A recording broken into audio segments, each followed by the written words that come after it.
अस्सलाम वालेकुम वरहमतुल्लाहि वबरकातुहू। देखो, हम इलेक्ट्रिसिटी पढ़ रहे हैं।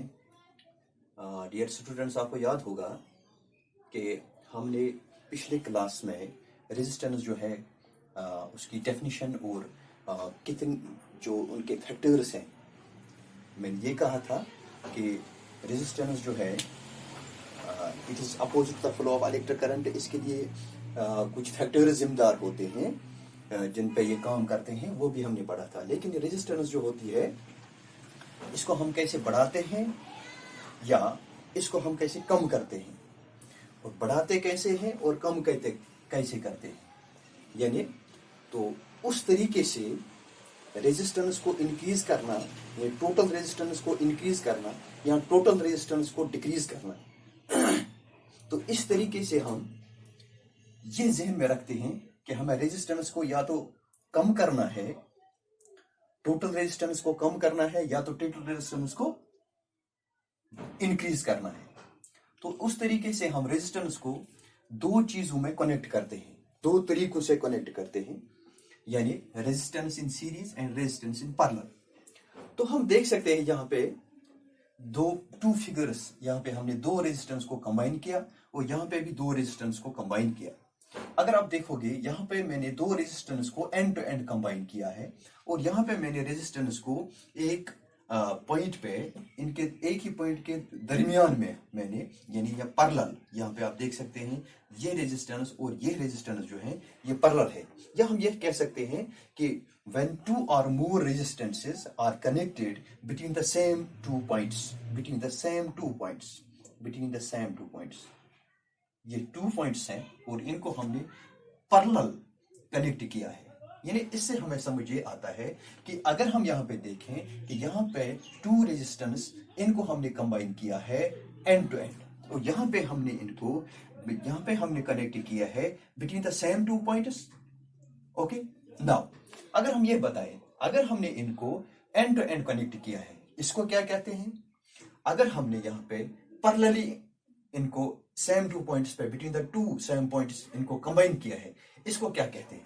आप देख सकते हैं यहाँ पे when 2 or more resistance are connected end to end, they are said to be connected in series। जब दो रेजिस्टेंस या दो से ज्यादा रेजिस्टेंस को हम एंड टू एंड कनेक्ट करते हैं। यहाँ पे मैंने सिर्फ दो रेजिस्टेंस ली है।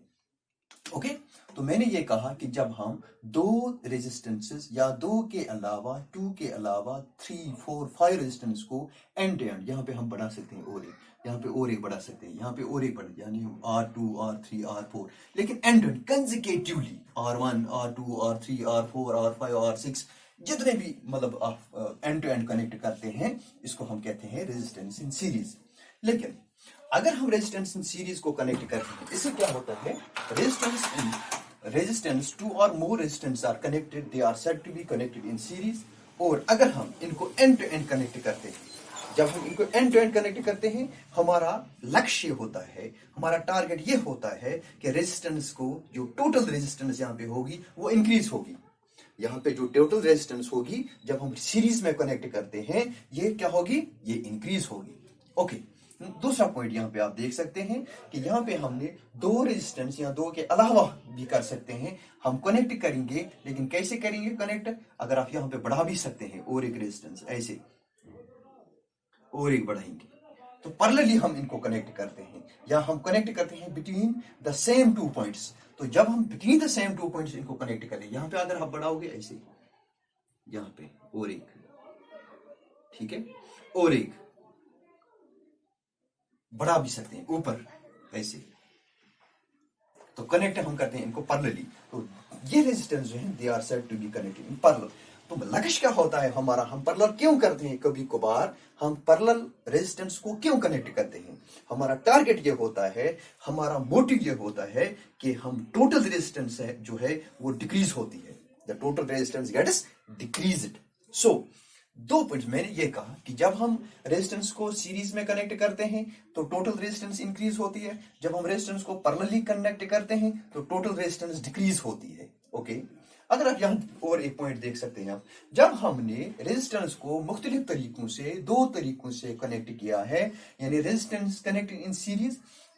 अब हम देख सकते हैं अगर हमारे पास रेजिस्टेंस R है, R1, इसके बाद R2, उसके बाद R3, R4, R5। जब हम इनको कनेक्ट करेंगे तो कनेक्ट कैसे करते हैं हम?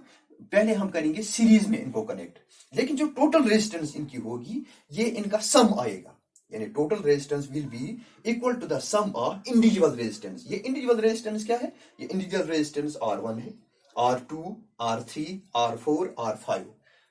जितनी भी होंगी, जितने भी न्यूमेरिकल्स जब आप हल करोगे उसमें कितनी भी रेजिस्टेंस होंगी, उनको अगर आपने कनेक्ट किया है सीरीज में तो कैसे आप निकाल सकते हैं total resistance connected in series? That will be equal to the sum of individual resistance which are connected in series. Just like that, if for example that's R1, R2, R3, so these are the resistances. So the resistance that is total resistance is equal to the sum of individual resistance. What are individual resistance? R1 plus R2 plus R3. Say for example, if R1 is equal to 2 ohm, R2 is equal to 3 ohm, R3 is equal to 5 ohm. What will be the total resistance which are connected in series? So the total resistance will be equal to the sum of individual resistances. So what are the individual resistance? That is R1, R2, R3. So what is R1? That is 2 ohm. What is R2? It is 3 ohm. What is R3? That is 5 ohm. It may be 4 ohm. It may be 2 ohm. It may be 1 ohm. It may be 0 ohm. So the total resistance connected in series are S means series, R means resistance. The resistance connected in series that will be equal to the sum of individual resistance, that is 2 plus 3 plus 5 equal to 10 ohm. Okay? तो मैंने ये कहा कि resistance को हम parallelly भी connect करते हैं और सीरीज में भी कनेक्ट करते हैं। जब हमने सीरीज में कनेक्ट करना है तो हमें एंड टू एंड कनेक्ट करना है। जब हमें पैरेलली इनको कनेक्ट करना है तो so they are to be connected between the same two points, just like for example, just they are parallelly connected. So when we connect them in series, the total resistance gets increased. When we combine the resistance in parallel, the total resistance gets decreased. And when we connect the resistance in series, and the total resistance will be equal to the sum of the individual resistances, just like this. You can add more and more examples. You can try at your own places. For example, if R1 equal to 5, R2 equal to 7, just like you can try more and more. So practice makes a man perfect. आपको ज़्यादा ज़्यादा practice करने से ज़्यादा ये समझ आएगा। तो इंशाल्लाह जो दूसरा क्लास हमारा होगा उसमें हम पढ़ेंगे किस तरह से हम पैरेलली किस तरह से हम कनेक्ट करते हैं, फिर किस तरह से आप देख सकते हैं यहाँ पे इंक्रीज हुई। तो R1 था 2, 3, ये 5, लेकिन टोटल रेजिस्टेंस ये इंक्रीज हुई 10। हम देखेंगे कि वाकई जब हम पैरेलली इनको कनेक्ट करेंगे ये डिक्रीज होती है या नहीं होती है। जो अगला क्लास होगा उसमें हम पढ़ेंगे कि किस तरह से हम रेजिस्टेंस को पैरेलली कनेक्ट करके रेजिस्टेंस डिक्रीज होती है।